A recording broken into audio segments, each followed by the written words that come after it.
नमस्कार मित्रों, सिविल सेवा अभ्यर्थियों के एकेडमिक उद्देश्यों के लिए हिंदी की राजभाषा स्तर की मानक शब्दावली में प्रतिदिन द हिंदू समाचारों को समझिए। इस चैनल को तुरंत सब्सक्राइब कीजिए। द हिंदू का एक समाचार आपके समक्ष है जिसका शीर्षक है cabinet approves proposal for leasing of Jaipur, Guwahati and Thiruvananthapuram airports. केंद्रीय कैबिनेट ने 3 विमानपत्तनों अर्थात 3 हवाई अड्डों जयपुर, गुवाहाटी व तिरुवनंतपुरम को सार्वजनिक निजी भागीदारी पब्लिक प्राइवेट पार्टनरशिप पीपीपी के अंतर्गत आगामी 50 वर्ष की अवधि के लिए लीज अर्थात पट्टे या ठेके या किराए पर दिए जाने को स्वीकृति प्रदान कर दी है। कैबिनेट की बैठक के बाद आयोजित प्रेस वार्ता में केंद्रीय पर्यावरण मंत्री प्रकाश जावड़ेकर ने कहा कि भारतीय विमानपत्तन प्राधिकरण एयरपोर्ट्स अथॉरिटी ऑफ इंडिया इन विमानपत्तनों या हवाई अड्डों एयरपोर्ट्स को स्थायी रूप से निजी प्रचालकों प्राइवेट ऑपरेटर्स को नहीं सौंप रही है। निजी प्रचालक 50 वर्षों तक इन विमानपत्तनों अर्थात हवाई अड्डों का संचालन करने के पश्चात इन विमानपत्तनों को वापस भारतीय विमानपत्तन प्राधिकरण एयरपोर्ट्स अथॉरिटी ऑफ इंडिया को ही वापस लौटा देंगे।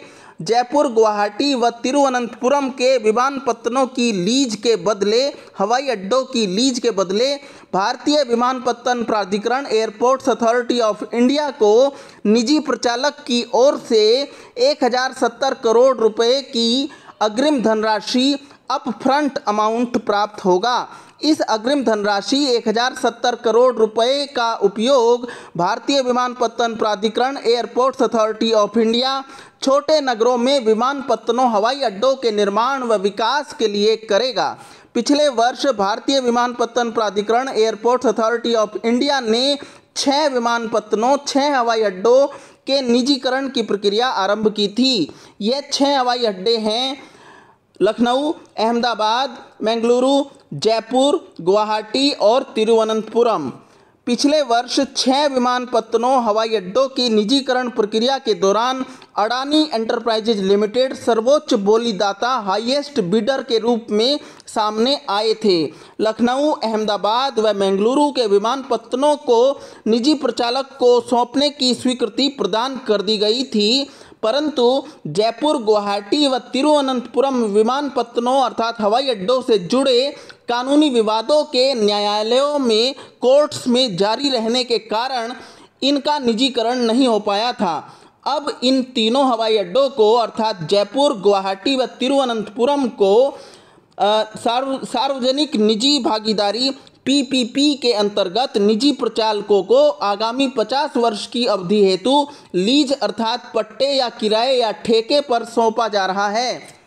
अडानी एंटरप्राइजेज लिमिटेड ने इस वर्ष 2020 में कोरोना महामारी से उत्पन्न अनिश्चितताओं का संदर्भ प्रदान करते हुए लखनऊ, अहमदाबाद व बेंगलुरु विमानपत्तनों का अधिग्रहण करने में 6 माह की मोहलत या विस्तार अर्थात एक्सटेंशन मांगा था। भारतीय विमानपत्तन प्राधिकरण एयरपोर्ट्स अथॉरिटी ऑफ इंडिया ने अडानी एंटरप्राइजेज लिमिटेड को यह 6 माह की छूट प्रदान कर दी थी। नियम अनुसार निजी प्रचालकों को विमानपत्तन का आवंटन अर्थात अवार्ड प्राप्त कर लेने के 6 माह के अंदर विमानपत्तन अर्थात हवाई अड्डे का अधिग्रहण प्राप्त कर लेने की बाध्यता है, अनिवार्यता है। देखना यह है कि क्या यह निजी प्रचालक अडानी एंटरप्राइजेज लिमिटेड 6 माह की अवधि के अंदर अनिवार्य रूप से स्वयं को आवंटित विमानपत्तन का वास्तव में अधिग्रहण कर पाएगा या नहीं। यह हमारी चर्चा समाप्त हो गई है। इसी प्रकार की वीडियो प्रतिदिन प्राप्त करने के लिए इस चैनल को सब्सक्राइब अवश्य करें और घंटी का बटन दबाएं। धन्यवाद।